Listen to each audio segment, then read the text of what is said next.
نون.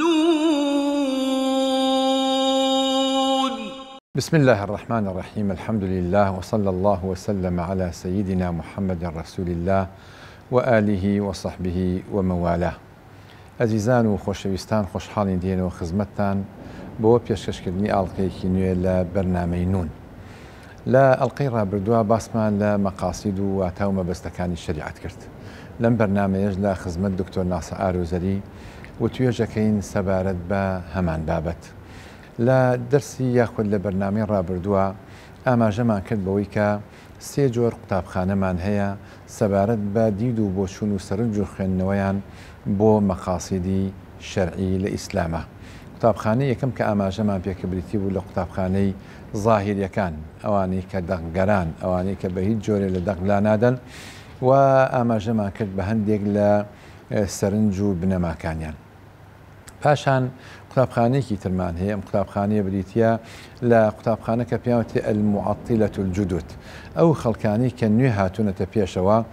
و پیانوتێ پەکخەرانی دەقەکان پەکەخەن، ئەمان ئەڕوان بۆ مانا و مەبەستەکان، بەڵام بە شێوازێکە ئینحرافێکی زۆری تایە. سەرنجی ئەمان بە جۆرێکە کە نەفامن بە شەریعە، یعنی لە شەریعەتی ئیسلامی زۆر شارەزانین. کەسێکیان هەڵەسەیە دێتە سەر شاشە ڕائەوەستێ،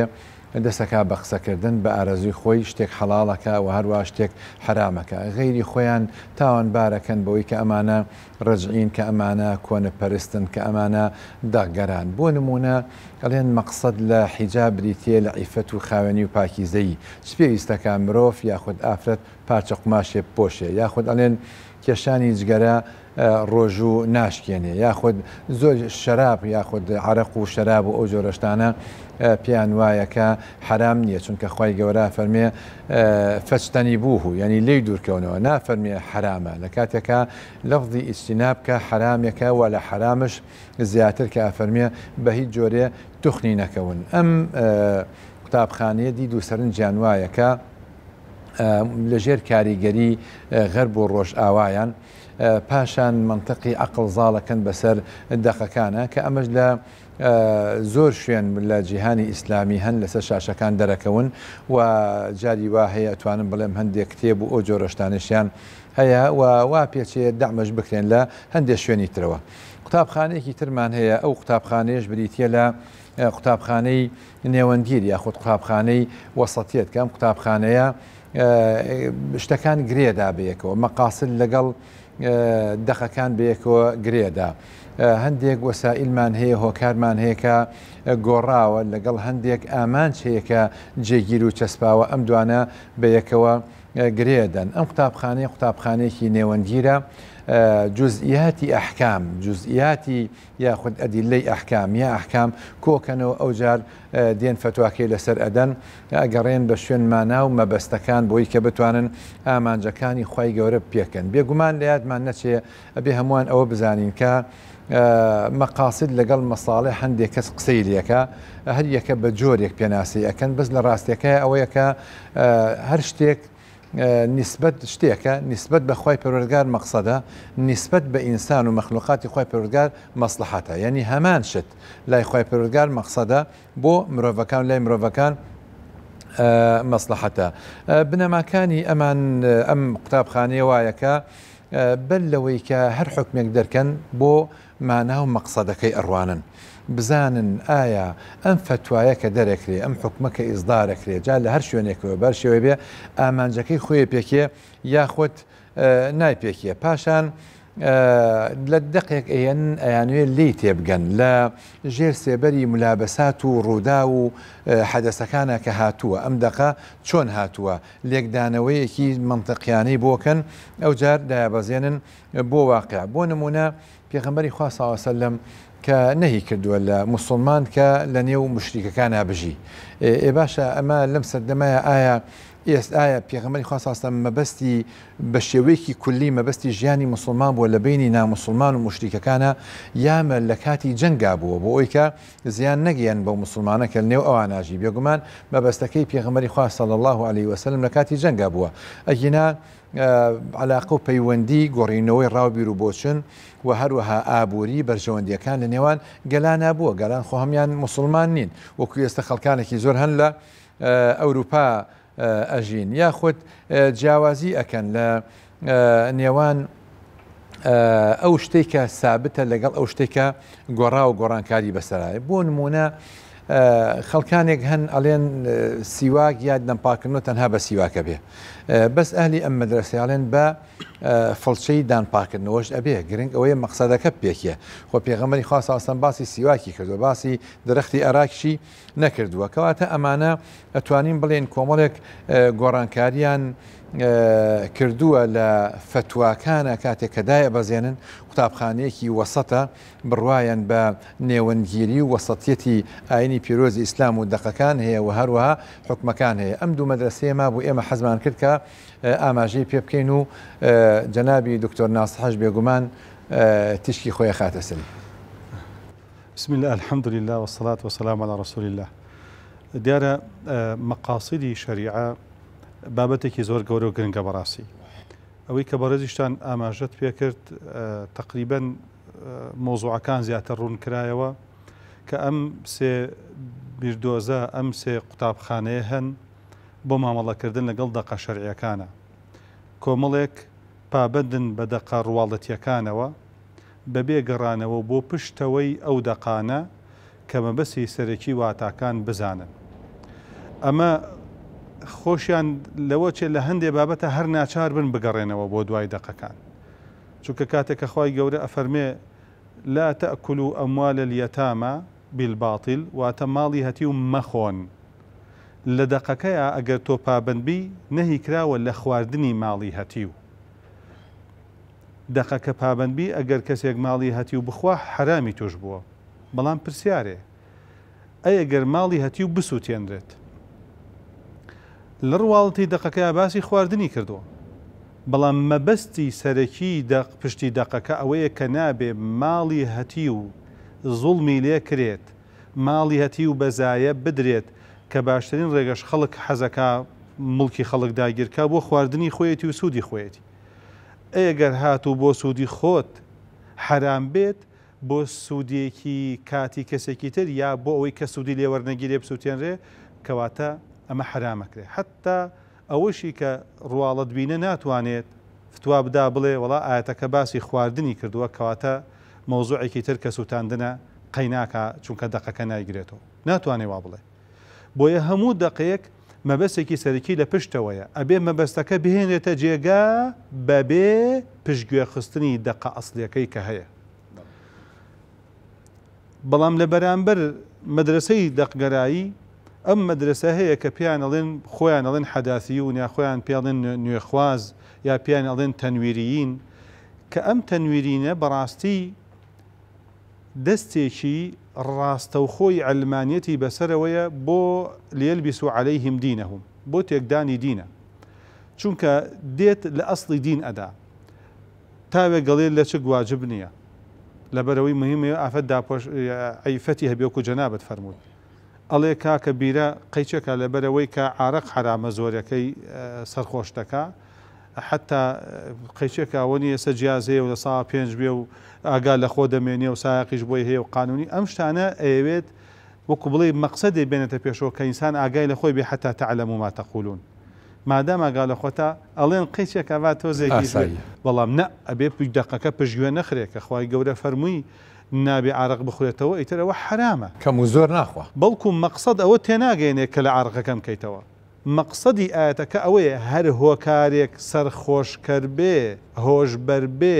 سڕکەر بێ مرۆڤ خاوەنی عەقڵ و لۆژیکی خۆی نەبێ عەقڵ و لۆژیکی لاواز بێ لە دەست بدا ئەو دەقە ئیگرێتەوە چونکە مەقسەدی سەرەکی پارێزگاریکردن لە عەقڵی مرۆڤەکان هەر لەبەرەوە ئەم بەناو تەنویرینە بە زۆری لە دەقەکان ڕادەکەن خەریکە وێنای گەورەترین یعنی وە هەرەوە ماوە بڵێن نوێژ مەکەن لە جاتی نوێژ یۆگا بکەن بۆ چونکە ئەو قەناعەتی وایە ئەڵێ بە هەر شتێ بگەیتەوە مۆزوعە تەواوە ئەمە ڕاکردنە لە دەق.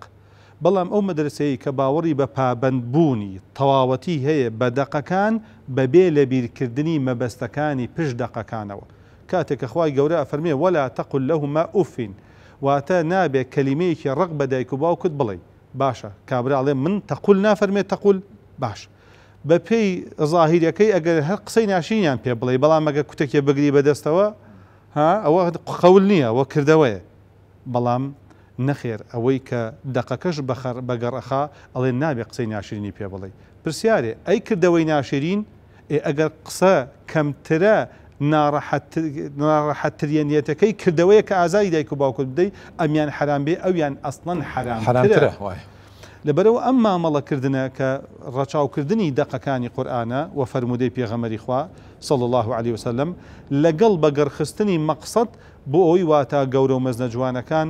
فعلەن بەرجەستە ببن، کە ئەوەش یەکێکە لە ئەو واتە جوانانەی کە هەیە. ئەمە یعنی تەنها بۆ پشتڕاستکردنەوەی قسەکان کە ئەم دەقانی کە لە قورئاندا هەن، حتا هەرچی نەهیە کە کراوە لە قورئاندا و هەرچی فەرمانە کە کراوە لە قورئاندا ئەوە مەقسەدێکی لە پشتەوەیە. جا هەندێکی ڕاشکاوانە باسی عیلەتەکەی کراوە کە تۆکو ئاماژەیەکی جوانت کرد، چونکە هەندێک کەس دەڵێن ئەمە عیلەتە و عیلەت یعنی لەبەر خاتیەوە کراوە و چۆن خوا لەبەر خاتی ئەوە شتەکە خۆ پێویستی بە شتێک نییە، بەڵام ئەوە مەقسەدێکی خواییە. خوا فەرمێ ئەفە حەسیبتم ئەنەما خەلەقناکم عەبەثا، یعنی بە هەوانتەیی ئەم دنیای دروست نەکراوە، بەڵکو من لەدون حەکیمین خەبیر کەون دروست کراوە و من لەدون حەکیمین خەبیر زانا و دانا و بە حیکمەت. خوای گەورە خۆشی بەرنامەی نردووە کە ئەم ژیانە بەڕازێنینەوانێ. زۆر دەستە خۆش دکتۆر. ئێمە ئاماژەیەکمان هەیە طبعا لە مەقاسیدا بە زۆری لە ئەحکامی کولی یاخود مەقاسیدی ضەروریاتی خەمس یا کولیاتی خەمسی پێوتەیە کە پاراستنی عەقڵە لەگەڵ دین، لەگەڵ نەفس، لەگەڵ نەسل، لەگەڵ مال. ئیمامی قەرافیش طبعا عێڕی بۆ ئیضافە کردووە کە عێڕەکەش ئەتوانین بڵێم بچێتە چوارچەوەی نەسلەکەەوە، هەرچەند ئەو لەیەکی جا کردوێتەوە. ئەم پێنج بابەتە طبعا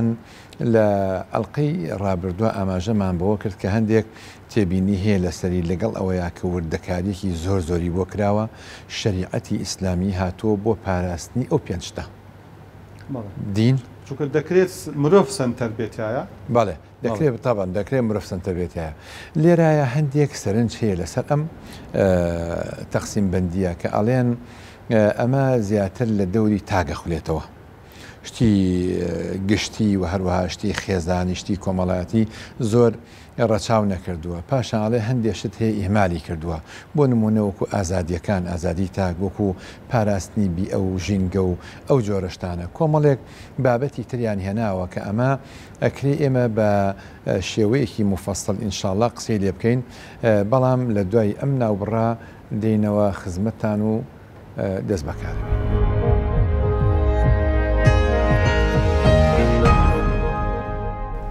بەڵێ سوپاس بۆ هەمووان. بێگومان ئەو پێنج مەقسەدەی کە ئاماژەمان پێکرد مەقسەدێکن یا مەبەستێکن لە تاکە خۆیانە بینێتەوە، واتە زیاتر مرۆڤی تاک بۆتە سەنتەرتیایە. بەڵام ئێستا تەقسیم بەندیەکی تر هەیە کە زانایەکی وەکو جەمال عەتیە قسەی لێکات، ئەڵێ پێویستە کە ئێمە مەقاسد بە شێوازێکی تر دابڕێژین و پۆلێنی بکەین. ئەو پێنجە ئیهمال ناکە، ئەو پێنجە وەکو فەرد وەکو تاک ئەهێنێ کە یەکەمیان بریتیە لە پاراستنی نەفسی ئینسان، واتە پاراستنی مرۆڤ، واتە لە قانونا پێوتێ حەق الحەیات، یاخود پێوتێ حورمەت الئینسان، یاخود پێوتێ حورمەت النەفس. طبعا ئەم حاڵەتانە بەچی ئەم شتە ئەم حاڵەتە ئەپارێزدێ، بەچی پارێزگای لە نەفسی ئینسانەکرێ کە هێناویانە زانایان باسییان کردووە. یەکەمیان بەوەی کە تەوفیر ئەمنی بۆ بکرێ، واتە ئەمن و ئاسایش فەراهەم بهێندێ بۆ ئەم ئینسانە بە جۆرێکە پارێزراو بێت لەوەی کە دەجرێژی بکرێتە سەر نەفسی بە جۆرێک لە جۆرەکان. یەکێک لە هۆکارەکانی پاراستنی نەفسی ئینسان بریتە لە قیساس، کەسێکە کەسێک ئەکوژێت پێویستەکە بکوژێتەوە، یاخود ئەگەر کەس و کارەکەی مەگەر ئەفریکانەوە خۆی پەروەردگار لە قورئانە باسی کردووە، یاخود پاراستنی ئینسان لەوەی کە خواردن، خواردنەوە و هەروەها دەرمان بۆ کاتی پێویستی ئەم جۆرەشتانەی بۆ فراهم بێندێ یاخود پێویستە ئەم مرۆڤە بپارێزرێ لە نقمبوون لە سووتان و هەروەها لە تەسەموم و ژەهراوی بوون و ئەو حاڵەتانی تر لە دەوڵەتی ئیسلامیە هەر مرۆڤێک ئەگەر بمرێت لە برسا دیەکەیەکێتە سەر دەوڵەت هەر مرۆڤ خوێنەکەیەکێتە سەر دەوڵەت ئەبێ دەوڵەت ئەو خوێنەی بە جگەلەوە کە ئێمە تەنانەت بۆ پاراستنی نەفس ئێمە حڕێتێکی شخصیمان هەیە ئازادیەکی تاکە کەسیمان هەیە تەنانەت لە قورئانە کە خوای پەروەردگار فەرمێ یا بني إني أرى في المنام لسه زمان حضرت إبراهيم يا بني إني أرى في المنام أني أذبحك فانظر ماذا ترى فانظر ماذا ترى لرأى أزاديك يا بكركي يعني ببينا آية قرار تشيا أنجل دواء إقرار يكاو يا أبت افعل ما تؤمر ستجدني إن شاء الله من الصابرين خاتم مريم شرش كاتك دايكي أفرمي إني نذرت لك ما في بطني محررا واتاوي لسك ما أي كم بشي أي كم با وقف كخليك عبادة بك بەڵام سەرنجام خۆ ئەو کاینێکی سەر بەخۆیە بۆیە کە لە قورئانە باسەکات کە فەرمێت ئەمە فاتخذت من دونهم حجابا فاتخذت فاعلەکە خودی خاتو مەریەم یعنی خاتو مەریەم خۆی لەویا خۆی بڕیارەکە جێبەجێەکە و خۆی پەردەکە دادەنێ و خۆی ئەوێ ئەو عیبادەتە کە دایکی نزیک کردووە ئەمیش پاڵپشتی دایکێتی کە جێبەجێ خۆی کەواتەی ئیقراری کردووە ئیقراری کردووە لەسەرەوەی کە دایکی فەرمیەتی ئەمیش جێبەجێ کردووە کەواتەیەکێک لە مەبەستەکانی شەریعەت بریتە لە پاراستنی نەفسی ئینسان کە مرۆڤ سنتەرە لە بواری تاکە یەکەم مەقسەد لە شەریعەی ئیسلامی بریتە لە چی لە پاراستنی خودی ئینسان نەفسی ئینسان دووەمینیان بریتە لە پاراستنی عەقڵ ئەم عەقڵە چۆنە پارێزە شەریعەتی ئیسلامی هەنگاوەکان چێکە گرتوێتێ بەر بۆ پاراستنی عەقڵی مرۆڤ یەکەم ئەوەی کە سەرخۆشکەرە ئەوەی کە هۆشبەرە حرامی کردووە ئەوەی کە زیانە گەنێ بە ئینسانەکان حرامی کردووە پێویستی کردووە لەسەر ئینسان کە مەهاراتی کەسبی مەهاراتی هەبێ واتە خۆی فێر بێ لە ڕێگای چیەوە لە ڕێگای ئەزمونەوە لە ڕێگای فێربوونەوە لە ڕێگای فێربوونی بنەڕەتیەوە کە هەموو مناڵێک لە سەرەتا پێویستەکەەوە فێر بکرێ خاڵێکی تر دوورکەوتنەوە لە هەر شتێک کە سەرێک کێشێ بۆی کە عەقڵ بوەستێنێ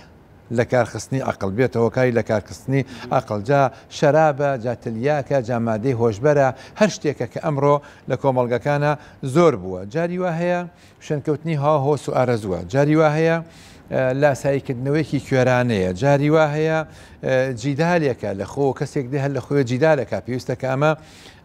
ڕێگەی لێ بگرێت جاری وا هەیە لوودبەرزیە خۆ بەزلزانینە کە ئەمە لەگەڵ بیرکردنەوەیەکی علمی و زانستیان ناگونجێ پێویستە ئەمانش ڕێزیان لێ بگیرێ خاڵێکتر بریتە هەر لە مەجای تاکە بریتە لە پاراستنی دین یاخود دینداری نەک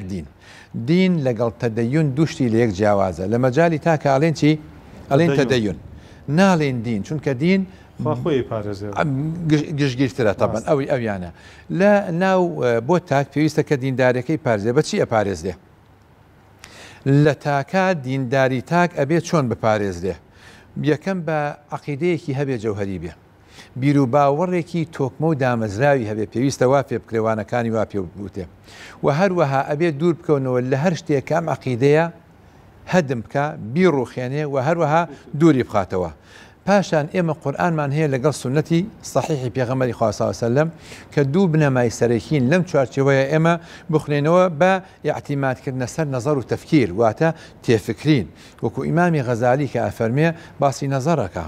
باسی بەدواداچوونەکە باسی تێفکرینەکە باسی بنکۆڵکردنەکە باسی توێژینەوە ئەکا کە مرۆڤەکان لە میانی قورئان و سونەتە پێویستە ئەم توێژینەوانەیانە بێ و بگەنە دەرەنجامی زۆر باش پاشان دوورکەوتنەوە لە کەبائیر لە گوناهە گەورەکان وەکو شرک وەکو کۆمەڵێک بیدعا هەیە کە یاندێتە ناو دینەوە خوای پەروەردگار لای فاڵچی و سحر چوونە لای زۆر بوارەگرێتەوانێت کە ئێستا ئەم مەسئلەی جنۆکە و ئەچێتە ناو لەشی ئینسانەوە و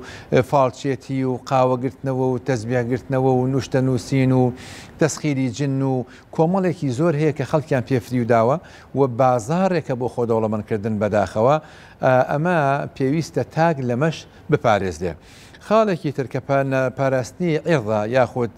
نەسلش ئەگرێتەوە بێگومان ئەویش ئێمە ئەگەر دقت بین جەنابی دکتۆر بۆ قەتل ئێمە چەند شایدمان پێویستە وقتل دو شایەتمان پێویستە ئەی بۆ زینات چوار شایەتمان پێویستە. سێری کە خوای پەروەردگار چه سەخەتگیریەکی کردووە لەم حاڵەتەیە کە زۆر قورسە ئەم ڕاستێ بێتە دی چوار کەسێک بین کە خەریکی فاحیشە گەراییە. بۆیە ئەم ئێرضا پێویستەکەوە پارێزراو بێ. هیچ کەسێک نەتوانێت دەست درێژی بکاتە سەر ناموسی کەسێک. هیچ کەسێک نەتوانێت کەسێک تاوانبار کا بەوەی کە خوا نەخواسە لەکەیەکی ئەخلاقی یا خۆت فەسادێکی ئەخلاقی یا ناموسی یا شەرەفی شوێن هیچ کەسێک بخە کە پێغەمبەری خوا صلی الله عليه وسلم لە زۆر لە فەرمودەکانە باسێکە. خاڵێکی تر سەبارەت بە ضروریاتی خەمزبریتە لە پاراستنی ماڵ. کەسێک کە ماڵ و سامانی هەیە شریعەتی ئیسلامی هاتۆ چۆنێ پارێزێ یەکەمیان بە ڕەواجە واتە ڕەواجی پێبێ. ڕەواج بریتە لەوەی کە ئەم ماڵی کە ئینسان هەیەی تاکی مسلمانێک نابێت کەنزی بکە. والذين يكنزون الذهب والفضة ولا ينفقونها في سبيل الله فبشرهم بعذاب أليم. واتم ماڵ نابێت دابندێ و کەڵەکە بکرێ وەکو عادەتی جوولەکە و یەهودەکان کە هەیە. پێویستە ڕەواجی ببێ. ڕەواج بریتە لەوەی کە تاقمە قەنەفەیەک ئێستا ڕەواجی هەیە ئەو پارەی کە لە تاقمە قەنەفەیەکایە. تاقمە قەنەفەیە لە ماڵێکە کە دروستەکرێت تەب ئەندارتاشەکە سوودی لێبینێ. ئەو کرێکاری کە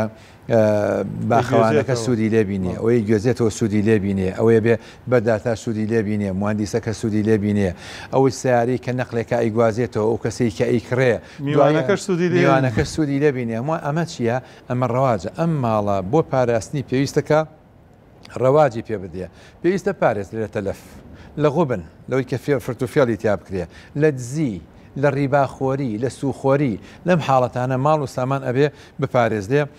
پاشان پێویستەکەوە عەدالەتێک هەبێ کەمە زۆر گرنگە لە مەسئلەی ماڵ و سامانە. جا تاک بۆ نەوەکانی خۆی و هەروەها دەوڵەت بۆ ڕەعیەتی خۆی و هەروەها دەسەڵاتدار بۆ ئەو کەسانی کە لەژێر دەسەڵاتی ئەوان بۆ ڕەعیەتەکەی خۆی یا سەرۆکی کۆمپانیایەک بۆ مۆزەف و کارمەندەکانی پێویستە دادگەر بێ لە چۆنێتی مامەڵەکردن و هەڵسوکەوتن لەگەڵ ئەم حاڵەتەیە. ئێستا پرسیارەکە لێرا دێتە پێشەوە وەکو تاک ئەمەمان هەیە. بێگومان جەنابی دکتۆر وەکو خێزان هەمانە ئێمە کۆمەڵی مەقاسیدمان هەیە لە بواری خێزانە هەمانە لە مەجای کۆمەڵدا هەمانە لە مەجای ئینسانیدا بە شێوەیەکی گشتی لە مەجالە خێزانیەکەیە ئەکری ئێمە قسەی لەسەر بکەین. خۆی ئەم مەسلەی مەقسەد و مەبەست هەندێک دەفەرمون تایبەت نییە بە شریعەتی ئیسلامەوە بەڵکو شریعەتەکانی پێش بێگومان تایە مەقسەد هەبووە چونکە خوای گەورە کە فەرمێ وەلەقەد ئەرسەلنا رسولنا بالبەیینات وأنزلنا معهم الكتاب والميزان بۆ ليقوم الناس بالقسط. بۆیە هەموو پێغەمبەران عەلەیهیم الصەلاة وەسەلام خوای گەورە کتابی بۆ ناردوون، پەیامێکی بۆ ناردوون کە تایدا حەڵاڵ و حەرام و عەقیدە و بیر و باوەڕ و عیبادەتی تایە کە دنیا و قیامەتی خۆی پێ بەدەستەبەر بکات. بەڵام لەگەڵ ئەوەشا میزانێک هەیە. ئەو میزانە کە زۆر گرنگە لە چەند ئاەتی تریشا وەسەماء رەفەعها ووضع الميزان ألا تطغوا في الميزان وأقيموا الوزن بالقسط ولا تخسروا الميزان. کە ئەم میزانە میزانێکی گردونیە چونکە دوایە فەرمێ والأرض وضعها للأنام باسەکە لە باسی مرۆڤایەتیدایە. بۆیە لێرەوە دەبینین ئەمە مرۆڤێکە، مرۆڤ وەکو تاک کە جەنابەت ئاماژەت پێ کرد ئەبێ دینی پارێزراو بێت، ئەبێ ڕۆحی پارێزراو بێت، ئەبێت عێرضی پارێزراو بێت، عەقڵی پارێزراو بێت، تەنانەت گیرفان و ماڵیشی پارێزراو بێت. بەڵام هەر ئەم مرۆڤە ئەمە وەکو تاکێک خۆی، بەڵام ئەم مرۆڤەکەیەتە ناو کۆمەلگاوە ئەبێ مرۆڤێک بێت خاوەنی ئازادی بێت کە فەرمێ لەعەنە الله من باع حرا فأكل ثمنه. بەو نەفرینە ئەوەی کە کەسێ بەرەو کۆی لەبوونەبا لەبەرەوەی کە ژیانی ڕاستەقینەی لێ تێگەچێت. حتا کاتێک کە شریعەتی ئیسلام باسەکرێ ئەڵێ لەسەر باڵغی عاقڵی حڕ، یعنی ئەبێ ئازاد بێ ئەو کەسە ئەنجا ئەتوانێ بەڕێکوپێکی کارەکانی خۆی بەرێ بەڕێوە. و ئەم حڕیەتەش بەروبوومەکەی ئەوەیە کە تۆ یا بەهەشتی پێ بەدەستێنی یا هەندێک کەس جەهەنەمی پێ بەدەستێنێ فمن شاء فليؤمن ومن شاء فليكفر. بۆیە هەندێک قەضیەمان هەیە تاک وەکو ئینسانێک کە حاجەتی ئینسانی و فیسیۆلۆژی هەیە، بابەتێکە ئینسانێکیش کە ئەوێت تەعامل کا لەگەڵ گەردوندا پێویستی یەکەم بە ئازادیە، دووەم پێویستی بەوەیە کە ئەم مرۆڤە تعلیم بکرێت. تعلیم یەکێکی ترە فاعلم أنه لا إله إلا الله. طلب العلم فريضة على كل مسلم، یەکێکە لە مەقاصدی شەریعە کە بێ بە دوای علما بڕوە. کاتێک کە هەفتادی لە گیرێن پێغەمبەری خوا عەلەیهی سەڵاتو وەسەلام تعلیمی بە مناڵەکانی ئەنسارەکە کە هەلێ سۆفێری خوێنەواری ببن بۆ چونکە کە تەعامل مرۆڤ لەگەڵ دەوروبەردا لەگەڵ گەردووندا دەکا ئەوێ بەڕاستی ئەم خاڵی تابێ خاڵێکی تر کەرامەی ئینسانیەتی ئەم مرۆڤە وەلەقەد کەڕەمنا بەنی ئادەم کە ئەمە خاڵەیە توانین هەموو مرۆڤایەتی کۆک بین لەسەری وەدا کۆکیشی لەسەر بکەین کە کەرامەت مرۆڤ بێ ڕێزی ئینسانیەتی خۆی هەبێ ڕێزی ئەو هەموو کوشتن و بڕینە نەبێت کە لە جەنگێکە ئەم هەموو سڤی لە ئەکوژرێت وەک ئەوەی کێسە لە غەزە ڕوو ئەدا ئەمە بە تایبەتی نیشانەی پرسیاری خستە سەر ویژدانی مرۆڤایەتی ئەم سەردەمە و نیشانی پرسیاری خستە سەر بوشە و هەموو ڕێکخراوەکانی مافی مرۆڤ و نیشانی پرسیاری خستە سەر ئومەی متحیدە سەر ئەوروپا کە باز ئەوە دەکەن چۆن پشیلەیە ڕزگارەکرێ و چۆن ئاژەڵێک و مافی ئاژەڵ و مافی ژینگە بەڵام سەیرەکەی ژینگەی مرۆڤایەتی تێگەچێت ئەگەر ئێستا نەخۆشیە بڵاو بێتەوە وەکو کۆڕۆنا لە غەزە ببوونی ئەو هەموو جەنازە و مەیتەی کە لەناو کە بڵاویش بۆتەوە هەیە یعنی هەموو مرۆڤایەتی بێ باجەکەی بدەین تۆ ئێستا سەردەمێکە بە بۆنەی فڕۆکەوە وڵاتەکان زۆرە گەڕێن کاتێک کە جاران لە دەیەکان نەخۆشیە بڵاو بۆەوە ئەنگو واز مەچن بۆ ئەو دەیە کۆتایی بە مۆزوعەکە هاو کوتانێکیان بۆ خەڵکی دێکە کرد بەڵام ئێستا ببوونەی ئەوەی کە کەس بە کەس نازانێ من ئەمڕۆ لێرەم سبینی لە وڵاتێکی ترم دووسبێچم بۆ ئەمرە لە وڵاتێکی ترم کەوا بوو لێرەدا لە قاڕەی ئاسیا نەخۆشی بڵاو بێتەوە ئەبێ لە قاڕەی ئەوروپا کوتان بکرێت لەبەر خاتیەوەی کە نەخۆشانە بڵاو نەبێتەوە یعنی لێرەدا کەرامەی مرۆڤایەتی بە هەموویەوە کەوێتە ژێر خەتەرناکی و سامناکی ئەمە هەروەکو تاک لەلایەکەوە بەڵێ یەک بابەتی تر هەیە کە لە ڕووی کۆمەلگاوە مەقاصد ئەگەر سەیری قورئان بکەین ئاەتەکانی قورئان زۆر مەبەستی گەورەی لەخۆ گرتووە لە ڕووی کۆمەڵایەتیوانێ چۆن بتوانێتی دادوەرێتی کۆمەڵایەتی بێنی نەجێگا یعنی بۆچی لە چەندین شوێندا بازەوە دەکرێت خوای گەورە ئەفەرمێ فەقیر یارمەتی بدەن بۆ لە چەندین ئاەتا ئەفەرمێ کۆیلە ڕزگار بکەن بۆ ئەوەی کە مافی ئازادێتی بۆ بگەڕێتەوە ئەم فەقیرە کاڵی یارمەتی بدرێت بۆ ئەوەیە کە مافی ژیانێکی نۆرمەڵی پڕقەنەعەتی بۆ بگەڕێتەوە ئەوەندە خەفەت نەخوا لەبەر نەبوونی ئاگای لە هیچ شتێک نەبێت ئەگەرنەوەڵێن شێخ سعدی شیرازیە بە ڕەحمەت بەیەکە لە زاناکانە خەریکی وانەوتنەوەی بە فەقەکانی مناڵە بچووکەکەی دێڵێ باوکە ئاردمان نەما ئەڵێ فەقیگیان کتێبەکەت کۆکەرە بەخوا ئارد نیست ئەوە عیلمەکەی منیش تەواو بوو بە کاتێک کە تۆ زانی عیلم ئابوووریکی باش داهاتێکی باش تەرتیبەکەی کە بگاتە ئاسێک کە مرۆڤەکان بە سەعادەت بژین بە بەختەوەری بژین بەبێ ئەوەی ئاتاجی خەڵک بێ ئەمە مەقسەدێکی قورئانیە هەر لەبەرەوەی کە خوا سەیری نەهی قورئانکە لا تؤتوا السفهاء أموالكم التي جعل الله لكم قياما بۆچی نەهیە کراوە لەدا کە نابێ ماڵ بدێتە دەستی کەسێک کە هێشتا باڵغ نییە ئەم ماڵە بە هەدەر ئەبا بۆ چونکە زایەکردنی ماڵ حرام ولا تبذر تبذيرا هەموو ئەمانە بۆ مەقسەدێکمان هەیە کە پارێزگاریکردن وەکو ئاماژەکردن لە ماڵە بەڵام لێرەدا هەر ئەوە نیە ماڵی کەسێک بەتەنها لێرەدا مەوزوعێکی دێتە پێشەوە کە کۆمەڵگایە ئەم کۆمەلگایە نابێ ئیسرافی تا بکرێت نابێ زیادەڕۆیی تا بکرێت لە بابەتێکە ما رأيت إسرافا إلا وبجانبه حق مضيع يعني کارێک تر زایە دەکرێت بۆیە دەکرێت بڵین تاک شریعەتی ئیسلام کۆمەڵێ مەقسەدی داناوە پاراستنی کۆمەلگا کە تاکی تێدایە کۆمەڵێ بەهای داناوە بۆ ئەو کۆمەلگایە کە پارێزگاری لێ بکە بۆ نمونە ئەگەر کەسێ لەناو کۆمەلگا بێت سوکایەتی بکە بە ئاینێکی تر بۆ نمونە بە جێگە و پێگەیەکی دیکەی تر ئەم بابەتە جارێک یەکێک تاکێک ئازاریەگا کە ئەو ئاینەی هەیە دووەم ئەو کۆمەلگا وای لێ دێت مناوەشەیەک دروست ئەبێت کە سڕاعی دروست ئەبێت سەرنجام بە کوشتن و بە بڕین چونکە بڕۆ زۆربەی زۆری ئەوانەی کە ڕووی داوە سەری بۆستن و هێرسکە هۆکارەکەی چی بووە هەمووی ئەمان بۆستنیەکان زۆربەی مسلمان بوون سربیەکانیش لەولاوە ئاینێکی دیکەی تریان هەبووە بۆتە هۆکارەوەی کە دەمارگیریان هەبێ جەنگێکی ئاینی بەرپا بکەن و ڕێ بە خۆیان بدەن کە پاکتاوی بەرامبەر بکەن کە جینۆسایدی بەرامبەر بکەن بۆی لێرەدا ناکرێ مەقاصیدی شەریعە باسی 2 دیناری کردووێ کە لە گیرفانی جەناب تایە لە گیرفانی منایە باسی ئەوەی کردووێ کە کەسێک بتڵێ عرق بگرێ بە دەستەوە بیخواتەوە بڵێ مەی خۆرە بۆی عەقڵتیان نەچێ بەڵام لەم لاوە نەک عەقڵ سەری مرۆڤەکان هەمووی لێک جیا بکەیتەوە لە لاشە شەرع حسابی بۆ نەکردبێ مستحیلە شتی وەها بۆیە کە لە قورئانە ئەفەرمێت ومن قتل نفسا بغير نفس فكأنما قتل الناس جميعا بۆ زەخامەت و گەوریە باز لە مرۆڤەکان دەکات یعنی مەسەلە ئەوەیە کە مرۆڤێک دڕاها و دەستی بە کوشتنی کەسێک بە کەسانی دیکەی تریش ڕادێت بۆی لێرەدا دەتوانین بڵین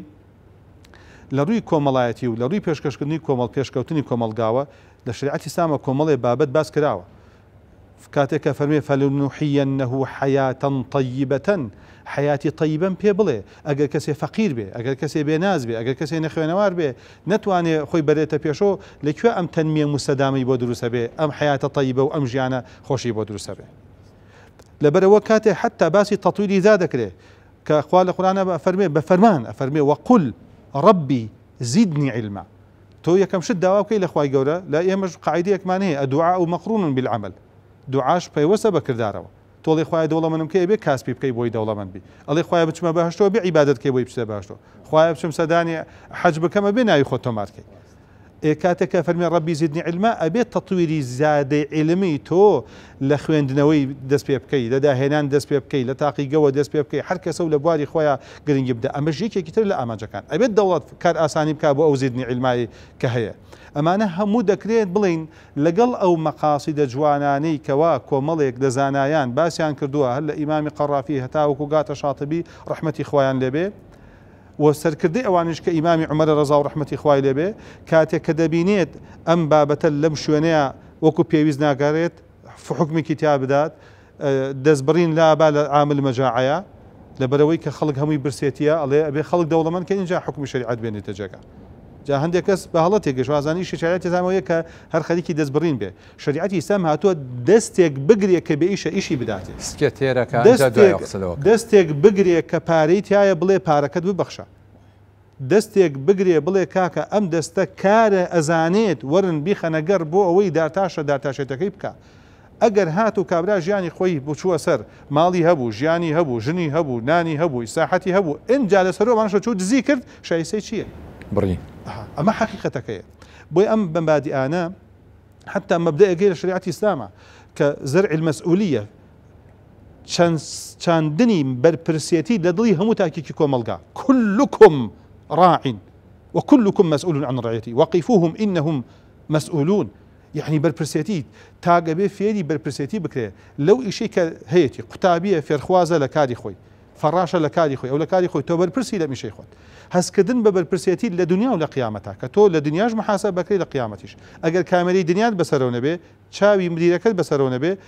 دیدێکی تر بەسەرتەوەی کە ڕەب العالەمین و محاسەبەکەی لەسەر بەڵێ کە جەنابی دکتۆر طبعا لە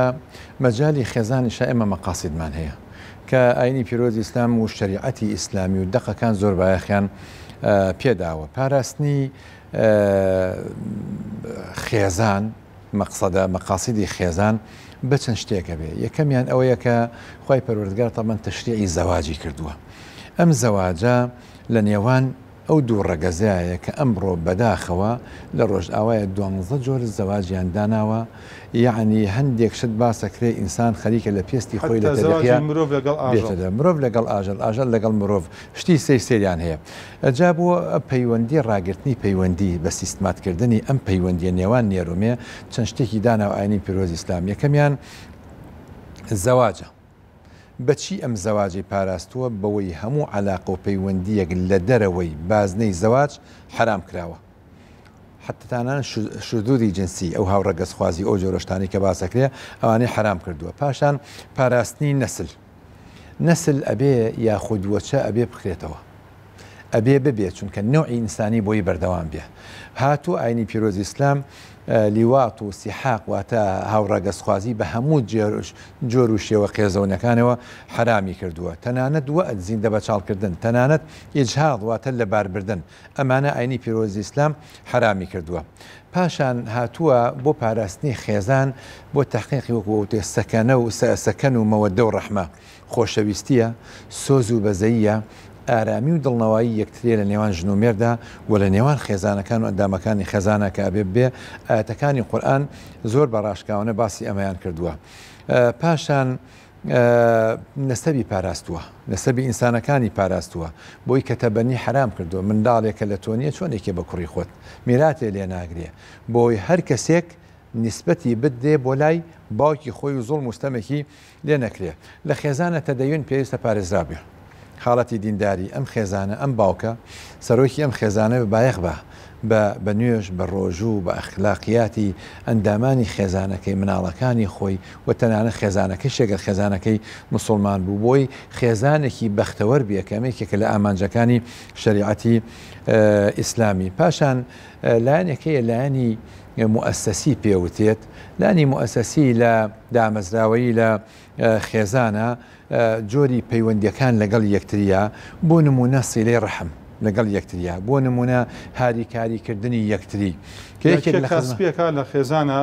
بەڵامێت کاسبکردن و چۆلەگەگرتنەکەی کە پیاوانە بێ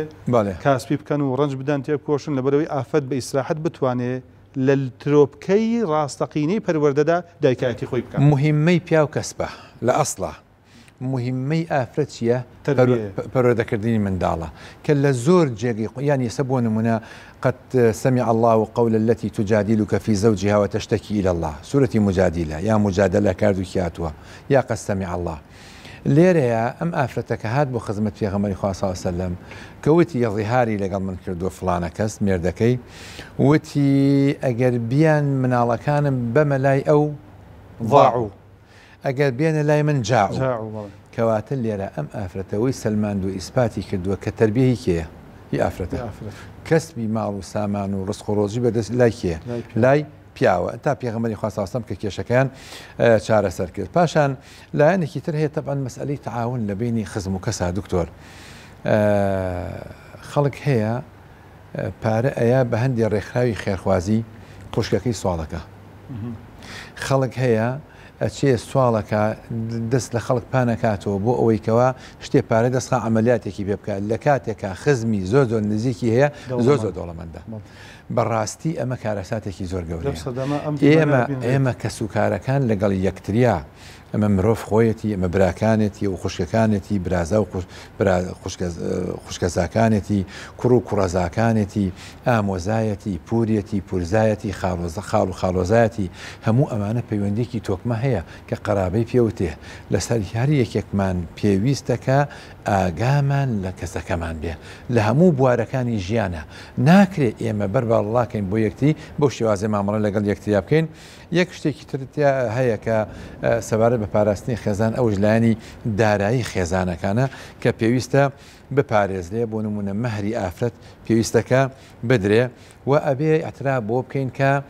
ئافرەت ئیستیقلالیەتی دارایی هەیە. ئافرەت سربەخۆی دارایی هەیە. جاری وا هەیە پیا و لەگەڵ ژن ئەبێتە کێشەیان ئەڵێ وەڵا خێزانەکەم مەعاشەکەی وەرەگرێ و پارەکە تەسلیم بە من ناکە یاخود وەکو پێویست مەسرۆف ناکە یا پارەی لێبەخشێ بەمە بە و لە کاتێکام ئافرەتە مافی خۆیەتی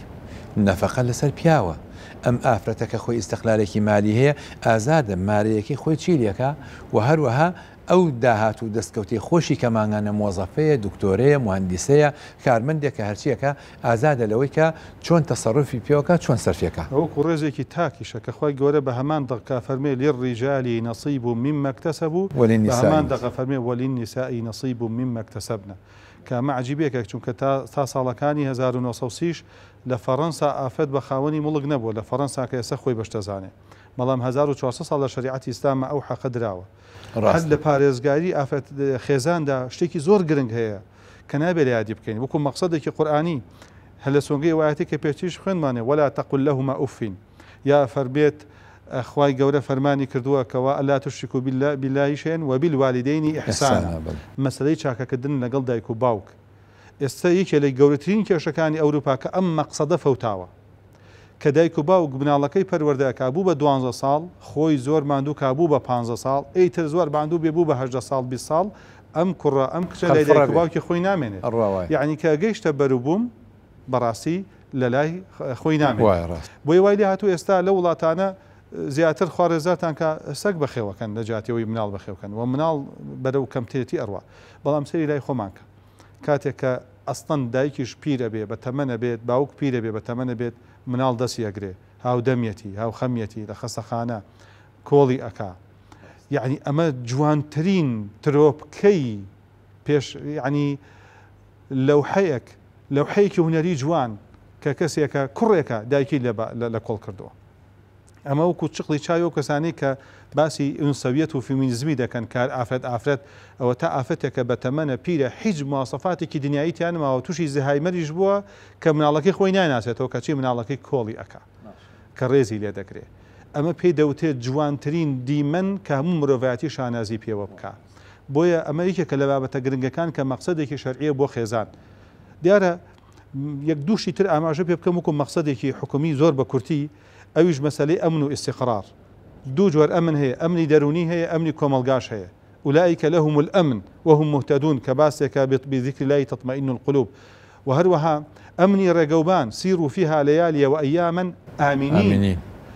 أمني خواردمني كيدعون فيها بكل فاكهة آمنين كالقرآن مجيب يكرا وكأمانة بيوسيان بأمن هي كاميك لو كاتاني كابيت هم كوملقا وهم دا صلاة خمي بخوا دو هم خلط زهزور قرنقا مسألة عدالة دادوريتي داد پروريتي كتقصي زول سركرت سيهم مبدأ السلم وإن جنحوا للسلم فاجنح لها وتوكل على الله موضوعك موضوعي زور قرنقا زور بيوستا كآمادي بيبكر أويك دكتور جناب آماجو بيكر أو مسألة ئاشتی کۆمەڵایەتی و ئاشتی نێوان گەلان و تەعامل لە نێوان میلەتان کە ئەمە مەقسەدێکی ئینسانیە لە شەریعەتی ئیسلامیە کە تەعارفە تەعاونە و هەروەها تەکاملە لتەعارفوا باشە وتەعاونوا على البر والتقوى.